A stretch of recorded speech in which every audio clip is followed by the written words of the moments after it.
Everyone कल असी last day बेटा MN टैसट किया सी। MN टैसट दे विच की सी कि अगर तुसी किसी सीक्वेंस की यूनीफॉर्म कन्वर्जेंस चैक करनी है तो तुसी जस्ट की करो, उस फंक्शन दे विच n नू इनफिनिटी पुट करो, वो जो वैल्यू आएगी that will be your fx and then find the supremum of mod fnx minus fx that will be named as MN। उनका नाम MN रखो। अगर MN 0 नू कन्वर्ज करती है तो यह सीक्वेंस जोड़ा यूनीफॉर्मली कन्वर्ज करेगा और ये MN टैसट है, बहुत इंपॉर्टेंट टैसट है। इटसेल्फ टैसट भी और इहदे नाल दे सम्स भी। और कल असी लास्ट डे एक सम किया सी, test the sequence where fnx is equal to this for uniform convergence on this. उनके लिए fnx देखो गिवन है, limit n tends to infinity put करोगे तुहाडे कोल fx आ जाएगा। उस तो बाद fnx माइनस fx का मॉड कंसीडर कर लो और फिर तुसी mn की वैल्यू निकालनी है। और mn की होएगा सुप्रीमम ऑफ दिस। सुप्रीमम का मतलब मैक्सिमम वैल्यू फाइंड आउट करनी है, इनकी मैक्सिमम वैल्यू फाइंड आउट करने लिए मैक्सिमम मिनिमम प्रिंसिपल अप्लाई करांगे। So let consider it as y is equal to this and by principle of maximum and minimum take out the first derivative, put the first order derivative equal to 0, find out the points of x and at that value of x find out the value of double derivative. If it is negative at that point then the y will be maximum at that point, and what will be maximum value, put the value of x in that.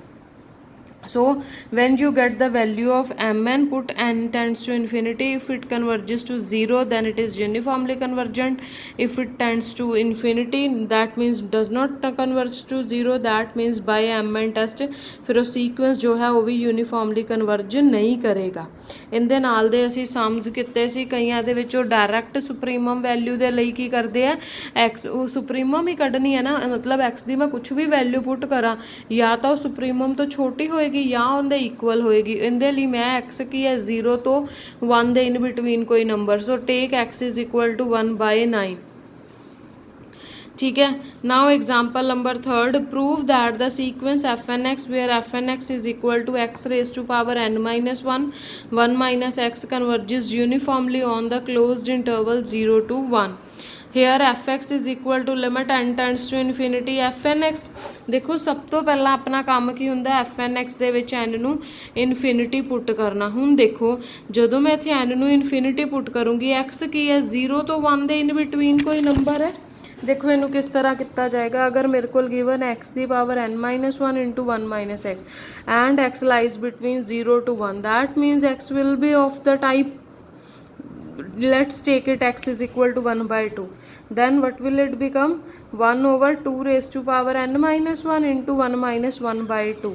और जदों मैं इनू solve करूँगी तो solve करन तो बाद अपने को देखो अल्टीमेटली n नीचे रह रहा, तो अगर मैं इनदे विच n नू इनफिनिटी पुट भी करदी हाँ तो समथिंग ओवर इनफिनिटी की हुंदा 0, देयरफॉर इनदी वैल्यू अपने कोल की आ गई 0। सो फर्स्ट स्टैप साडा की है, whenever we are given fnx put limit n tends to infinity in fnx and then you will find the value of fx.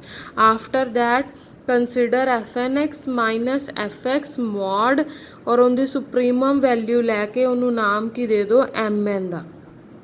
हुण mn तो इनकी सुप्रीमम वैल्यू करनी है, उनके लिए अंदर जो भी कुछ है उन्होंने y दे इक्वल रख के फर्स्ट ऑर्डर डेरिवेटिव निकाल लो। First order derivative equal to 0 रख के x दियाँ कुछ वैल्यूज़ आनगियाँ, उन्होंने वैल्यूज़ नू double order derivative they which put कर दो। अगर लैस दैन 0 है तो उस पॉइंट ते फंक्शन की मैक्सिमम वैल्यू आएगी और की वैल्यू आएगी वो पॉइंट पुट करके पता लगेगा। ठीक है। सो अपने कोल हुण आ एग्जाम्पल सीगी।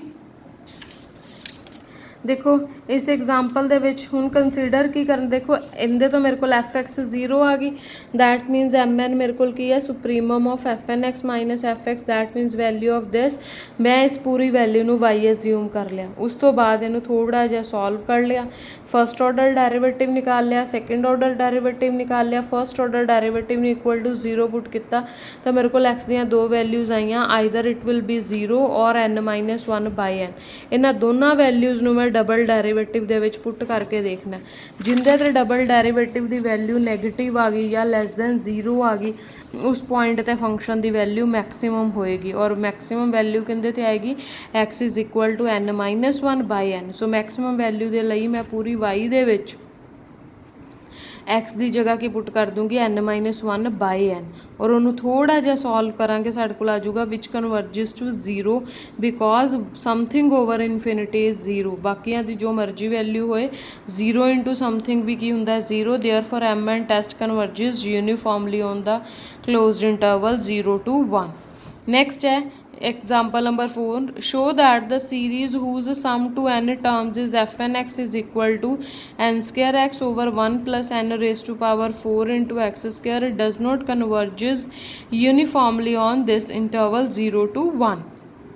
ठीक है, सो सब तो पहला एफ एन एक्स दिती है, limit n tends to infinity put कर दो, एम एन की वैल्यू फाइंड आउट कर लो। अगर तो तुहाडे कोल देखो बेस्ट मैथड है principle of maximum minimum apply करके उस तो बाद तुसी फाइंड आउट करनी है मैक्सिमम वैल्यू, बट अगर पेपर दे विच इन्ना टाइम नहीं है दैन असी तो सुप्रीमम फाइंड आउट करनी है। कोई भी पॉइंट पुट करोगे वैल्यू सुप्रीमम तो छोटी होएगी या वध तो वध इक्वल होएगी। सो इधर ग्रेटर दैन इक्वल टू दा साइन डाल के ध्यान नाल देखना कि एक्स दे नाल किहड़ी टर्म है। देखो एक्स दे नाल की है एन स्केयर है, इस करके मैं अपने वालों एक्स नू की अज्यूम कर लूँगी 1/n स्केयर, ठीक है। और होएगी भी एक्स की ये वैल्यू क्योंकि एक्स 0 तो 1 च लाई करता है, एक्स की कुछ भी वैल्यू हो सकती है, तो 1/n स्केयर भी 0 to 1 they in between he number आता है। So it will be equal to 1/2, that means M N does not does not converge to 0, therefore it will does not converge uniformly on the closed interval 0 to 1। तुहानूं एक गल होर result दस्सिया सी कि अगर इन case suppose करो तुहानूं आ गया series दे विच सम, तो सीरीज़ दे लई तुसी की करोगे सीरीज़ दियां अप टू n टर्म्स दा सम कंसीडर करना है एफ एन एक्स नूं, बट इत्थे देख के लगदा है कि मैनूं इन्हां दा सम करना बहुत मुश्किल हो जाएगा। इस करके मैं एक ट्रिक यूज़ किया, मैं नीचे देखा कि एक टर्म n(x+1) है, एक टर्म n-1x+1 है, दैट मीनस मैं इन्हां टर्म्स नूं पार्शल फ्रैक्शन दे नाल थोड़ा जिहा सॉल्व करूँगी। उहदे लई मैं जस्ट की किया उपर n(x+1) माइनस जो भी नीचे टर्म्स दित्तियां सी ना उन्होंने सबट्रैक्ट करता, ठीक है, सबट्रैक्ट किया उस तो बाद अलग अलग करके लिखता। हुण जो मैं u1 फाइंड आउट करूँगी वो इनदे इक्वल होएगा, u2 इनदे इक्वल होएगा, u3 इनदे इक्वल होएगा, इन्हां सारिਆਂ ਨੂੰ ऐड करूँगी तो मेरे को एफ एन एक्स के आ जाऊगा फर्स्ट n टर्म्स का सम। और ऐड करन लगे देखो एक नैगेटिव है एक पॉजिटिव है, कॉन्टीन्यूसली ये कैंसल आउट होंदियां जानियां, सिर्फ बचेगी कि एक 1 बचेगा और एक लास्ट वाली टर्म बचेगी, ठीक है। हुण अपने कोल इनू की मनना सी एफ एन एक्स, और जिवें असीं पहलां सॉल्व करदे सी एफ एन एक्स नू उस तरह ही दोबारा एम एन टैसट अपलाई हो जाना है ये सीरीज़ के सम दे विच, ठीक है। बट सम टाइम्स की हुंदा है कि सीरीज़ दे विच टर्म्स इस तरह नहीं दित्तियां हुंदियां कि उन्हां दा अप टू n टर्म्स का सम निकालिया जा सके। फॉर एग्जाम्पल देखो सपोज करो मैनू आ दित्ती है term, show that the series summation n varying from 1 to infinity 1/1 plus n square x converges uniformly on the interval 1 to infinity। ये सीरीज़ जी यूनीफॉर्मली कन्वर्ज करती है, ठीक है। हूँ मैं ये प्रूव करना, हूँ इत्थे तो देखो मैं 1 पुट करूँगी कोई टर्म आएगी, 2 पुट करूँगी और मैनू इनकी अप टू n टर्म्स का सम नहीं पता की आएगा क्योंकि इन्हां ते किहड़ा नैगेटिव पॉजिटिव साइन है भी जड़ियाँ कैंसल हो जाएगियाँ। उस केस दे विच अपने कोल एक बहुत अच्छा टेस्ट है Weierstrass M test for the series. Weierstrass M test for the series की स्टेट करता है कि in case suppose that you are given summation un(x), then write un(x), find out the mod of un(x) which is less than equal to mn, और ये जी term आएगी that will only depends on m, इहदे चों x remove कर दो किसी तरीके नाल और चैक करो कि समेशन mn कन्वर्ज करती है।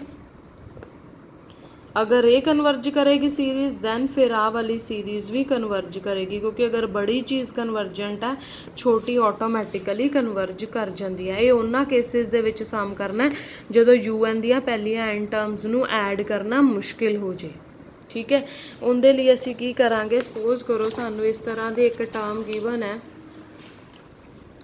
सपोज करो मैनू आ गिवन है the given series is un(x) is equal to 1/1 plus n square x। हुण देखो मैं इनका मॉड कंसीडर कर लिया, लैस दैन इक्वल टू की होएगा 1/1 plus n square, क्यों क्योंकि x 1 तो इन्फिनिटी है, 1/x होर छोटा नंबर हुंदा जाएगा, सो इनकी मैक्सीमम वैल्यू कहते ते आनी है जो एक्स की वैल्यू 1 होएगी, क्योंकि अदरवाइज अगर मैं वैल्यू एक्स की 1 तो बाद 2 3 4 5 पुट करती जाऊँगी तो मेरे को इनकी वैल्यू डिनोमीनेटर बड़ा होंदा जाएगा, वैल्यू छोटी होंदी जाएगी। इस करके मैक्सीमम वैल्यू कदों आनी है when x is 1। So less than 1/n² आ गया। So take m n is equal to 1/n²। और देखो ये बाय पी टेस्ट कन्वर्जेंट है। एक पी टेस्ट होंदा है जो यह स्टेट करता है कि summation 1/n⁻⁴ p it will B convergent if p is greater than 1। ठीक है, इस तरह अगेन नैक्सट वाला सम भी आई सी। हाँ बट इन्होंने सम्स के एक चीज़ है, कई बार सीरीज़ के बनी बनाई सीरीज़ दी होंगी, कई बार सीरीज़ दी टर्म्स दी होंगी और उन्होंने देख के सानू उनकी एनथ या जनरल टर्म लिखनी पैंदी है। सो इहदे की है 1/1 + x का क्यूब, 2/2 + x का क्यूब। तो एनथ टर्म की होएगी n/n + x का क्यूब। इनू जिन्ना हो सके रिड्यूस कर लो और उस तो बाद चैक करो एम एन टेस्ट सॉरी उस तो बाद चैक करो कि एम एन कन्वर्ज कर दी। अगर एम एन कन्वर्ज कर गई दैन बाय वीयरस्ट्रास टेस्ट ये सीरीज़ जो है ये भी यूनीफॉर्मली कन्वर्ज करेगी। हुण जिवें साइन एन एक्स का मॉड है वो तो हुंदा ही 1 तो लैस दैन इक्वल टू है, दैट मीनस अगेन इहदे ते डिपेंड करगी कन्वर्जेंस। सो इस तरह के जिन्ने भी सम्स है, चाहे वो 9th एग्जाम्पल आ गई तुहाडी। हुण देखो 9th एग्जाम्पल दे विच तुहानूं की दिता होया, show that the series n varying from 1 to infinity x/x n + x² square and x for all reals है। हुण इहदे च नहीं मैनूं पता कि मैं डायरैक्ट इनकी मॉड वैल्यू कहते तो लैस दैन इक्वल टू करा, क्योंकि ऊपर भी एक्स है नीचे भी और एक्स एनी रियल नंबर है। तो लैनी तो आप यू एन की मैक्सीमम वैल्यू ही है ना, क्योंकि असी यू एन का mod less than equal to करते हैं ना। उस केस यू एन ले लो, यू एन डैश एक्स निकाल लो, मैक्सीमम मिनिमा प्रिंसीपल यूज़ करके इनकी मैक्सीमम वैल्यू निकाल लो। सम टाइम्स की होंदा है मैक्सीमम मिनिमा प्रिंसीपल निकालण दे लई वो या तो वैल्यू की करते हैं first order derivative equal to 0 रखो, पॉइंट्स निकालो और सैकेंड ऑर्डर च पुट कर दो। बट इतने सैकेंड ऑर्डर निकालना बहुत मुश्किल है, क्योंकि नाल दी नाल मल्टी प्रोडक्ट रूल लगेगा डेरीवेशन का, नाल दी नाल जोड़ा डिवाइड वाला रूल लगेगा डेरीवेशन का। इस करके एक मैक्सीमम मिनिमा का रूल ये भी होंदा है कि अगर तुसी किसी पॉइंट ते फंक्शन की मैक्सीमम और मिनिमम वैल्यू चैक करनी है, तुसी जस्ट की करो उस पॉइंट में थोड़ा जिहा हिला के देखो। मतलब अगर मैं एक्स की वैल्यू उनके तो छोटी लैनी है दैन उनके डेरीवेटिव की वैल्यू की आती है, अगर मैं एक्स की वैल्यू ग्रेटर लैनी है दैन उनके डेरीवेटिव की वैल्यू की आती है। और उन्होंने वैल्यू कैलकुलेट नहीं की, जस्ट मैनू तो ये चाहिए पॉजिटिव है या नैगेटिव है। तो पॉजिटिव नैगेटिव तुहानूं ये फैक्टर्स तो ही पता लग जाने हैं कि अगर मैं एक्स इनके तो छोटा लैनी है तो पॉजिटिव, प्लस च तो चलो वैसे ही कोई फर्क नहीं पैंदा, नीचे भी कोई फर्क नहीं पैना। So when first order derivative changes its sign from positive to negative as x passes through x is equal to √n/3, un is maximum at x is equal to √n/3 और उनकी मैक्सिमम वैल्यू की होएगी this। और इनू असी M n consider कर लाँगे, फिर इहदे ते चैक करांगे कि ये कन्वर्ज करता है या नहीं करता। नैक्सट लास्ट एग्जाम्पल है, बहुत इंपॉर्टेंट है पेपर के लिए। Apply Weierstrass test to show that the series converges uniformly. Weierstrass test लगाना है। वीयरस्ट्रास टेस्ट की कहता है कि सीरीज़ के अंदर जो भी टर्म है उनका मॉड कंसीडर करो, उनकी less than equal to value देखो किंदे तो आती है।